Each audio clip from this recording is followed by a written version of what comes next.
नमस्कार, मैं हूं अंकुर और आप देख रहे हैं सत्यहिंदी.com। सत्य हिंदी की एंड्रॉइड ऐप डाउनलोड करने के लिए आप इसके वीडियो के डिस्क्रिप्शन में जाइए।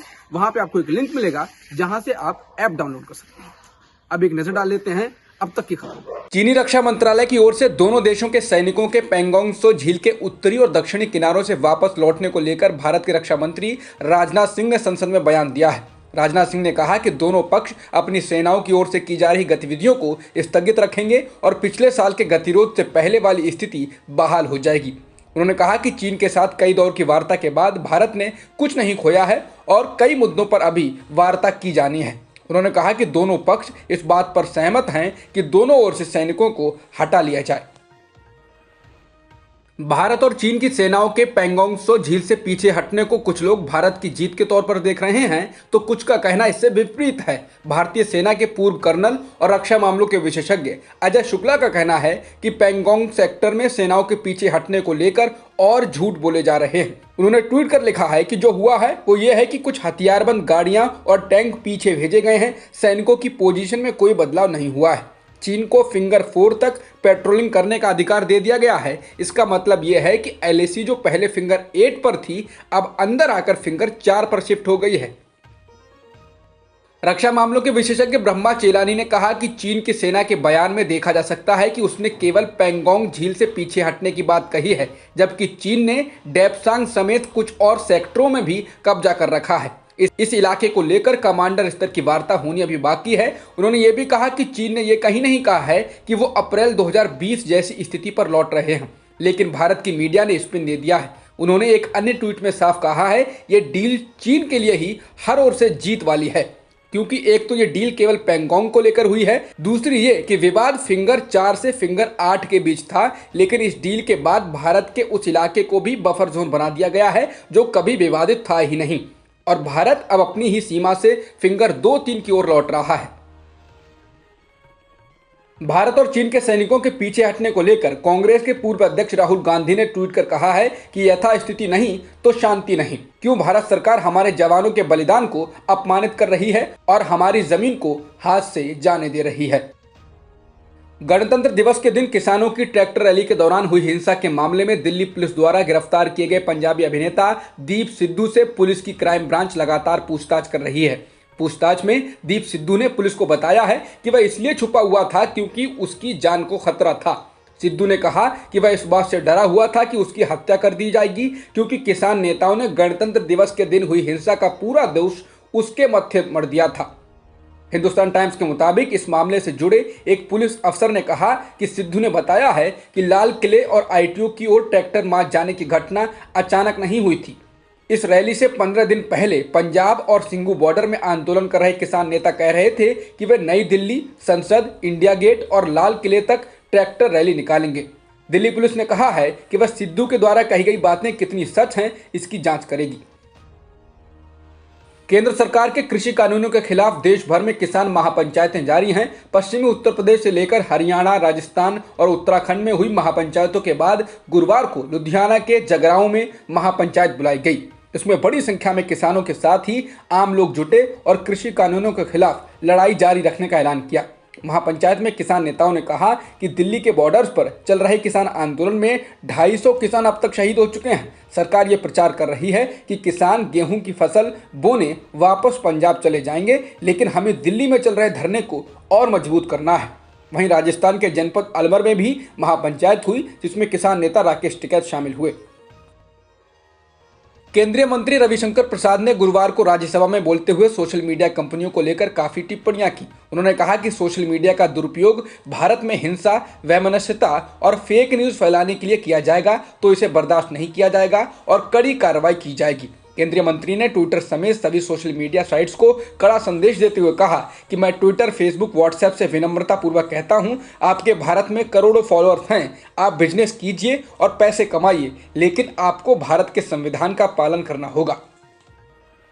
आधार कार्ड सिस्टम में खामियां बताने को लेकर चर्चा में रह चुके फ्रेंच साइबर सिक्योरिटी रिसर्चर जो कि ट्विटर पर एलियट एंडरसन के नाम से हैं, ने कू ऐप को लेकर कहा है ये सेफ नहीं है। फ्रेंच सिक्योरिटी रिसर्चर ने कहा कि कू ऐप सेफ नहीं है और इससे यूजर्स के पर्सनल डेटा लीक हो रहे हैं। इनमें ईमेल आईडी, फ़ोन नंबर्स और डेट ऑफ बर्थ जैसे डेटा शामिल है। इसके अलावा इस ऐप का चीनी कनेक्शन भी बताया गया है। इस ऐप में चीन की एक कंपनी इन्वेस्टर है। हालांकि ऐप के फाउंडर कह रहे हैं कि चीनी निवेशक बाहर निकल रहे हैं, लेकिन अभी निकल रहे हैं की बात है, निकले नहीं हैं। इसके अलावा इस ऐप के डोमेन को लेकर भी चर्चा है। बता दें, भारत में बने इस देसी ट्विटर ऐप कू को लेकर काफ़ी चर्चा है। भारत सरकार के मंत्री से लेकर बीजेपी नेता भी इसका हिस्सा बन चुके हैं। केंद्र सरकार को उखाड़ फेंकने की साजिश रचने का आरोप लगाकर जिन तथाकथित अर्बन नक्सल को गिरफ्तार किया गया, उनमें से एक रोना विल्सन के लैपटॉप से छेड़छाड़ की गई। लैपटॉप को हैक कर बाहर से आपत्तिजनक सामग्रियां उसमें ट्रांसफर की गईं और उसे जानबूझकर फंसाया गया। लैब रिपोर्ट के मुताबिक एक वायरस के जरिए इस लैपटॉप में कई दस्तावेज रखे गए थे। इनमें वो विवादित पत्र भी हैं जिसमें कथित तौर पर रोना विल्सन ने प्रधानमंत्री मोदी की हत्या की साजिश के लिए हथियार जुटाने पर चर्चा की है। अमेरिकी अखबार वॉशिंगटन पोस्ट ने यह खबर दी है। वॉशिंगटन पोस्ट का दावा है कि उसने 3 स्वतंत्र एजेंसियों से अलग अलग जांच कराई और इस आरोप को सही पाया। आर्सेनल कंसल्टिंग ने अपनी रिपोर्ट में साइबर हमला कर लैपटॉप में आपत्तिजनक सामग्री बाहर से डालने की पुष्टि की है, लेकिन ये नहीं बताया है कि यह काम किसने किया है। हैकर रोना विल्सन के लैपटॉप को 22 महीने तक कंट्रोल कर आपत्तिजनक सामग्रियां भेजता रहा। हैकर ने नेटवायर नाम के मेलवेयर यानी वायरस का इस्तेमाल किया, जिसके जरिए पहले विल्सन की जासूसी की गई और फिर बाद में मेलवेयर के जरिए दूर से ही कई फाइलें डाली गईं, जिनमें सबूत के तौर पर पेश किए गए 10 दस्तावेज भी शामिल हैं। इन्हें एक फोल्डर में रखा गया था जिसे हिडन मोड यानी छुपा हुआ बनाया गया था।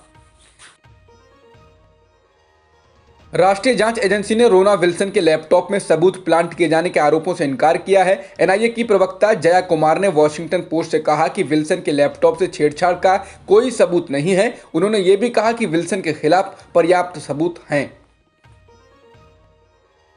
वॉशिंगटन पोस्ट की रिपोर्ट के बाद भीमा कोरेगांव हिंसा के अभियुक्त रोना विल्सन और अन्य के वकीलों ने मुंबई हाई कोर्ट में याचिका दायर करके सभी आरोप रद्द करने और उन्हें रिहा करने की मांग की है। इस मामले में 5 अभियुक्तों के वकील मिहिर देसाई ने कहा कि हम इस पूरी कार्रवाई को ही रद्द करवाना चाहते हैं, क्योंकि जिस मुख्य सबूत पर यह मुकदमा चल रहा है वो ही अब प्लांटेड साबित हो रहा है।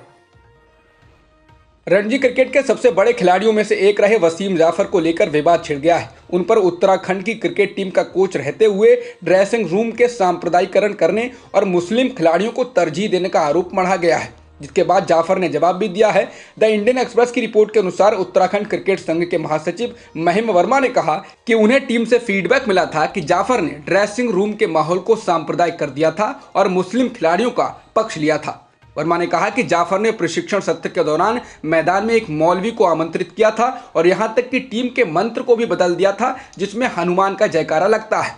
इसके जवाब में कोच पद से इस्तीफा दे चुके जाफर ने कहा कि क्रिकेट एसोसिएशन ऑफ उत्तराखंड के अधिकारी उन खिलाड़ियों की नियुक्ति करने के लिए दबाव डाल रहे थे जो अयोग्य थे। सांप्रदायिकरण को लेकर जाफर ने कहा कि इससे नीचे कोई नहीं कर सकता। मुझ पर सांप्रदायिक होने और इससे सांप्रदायिक रंग देने के आरोप दुखद हैं। उन्होंने कहा, यदि मैं कम्युनल होता तो मैं कहता कि अल्लाहू अकबर बोलो। मैंने सत्र को सुबह कर दिया होता जिससे कि मैं दोपहर में नमाज अदा कर सकूं। इसमें वसीम उत्तराखंड के चमोली जिले में आई तबाही के बाद से ही लोगों को बचाने के लिए राहत कार्य जारी है। सुरंग में फंसे लोगों को निकालने की कोशिश में पिछले 4 दिनों से ऑपरेशन चलाया जा रहा है, लेकिन अब ऋषि गंगा नदी का जल स्तर बढ़ने के कारण राहत और बचाव का काम रोकना पड़ा है।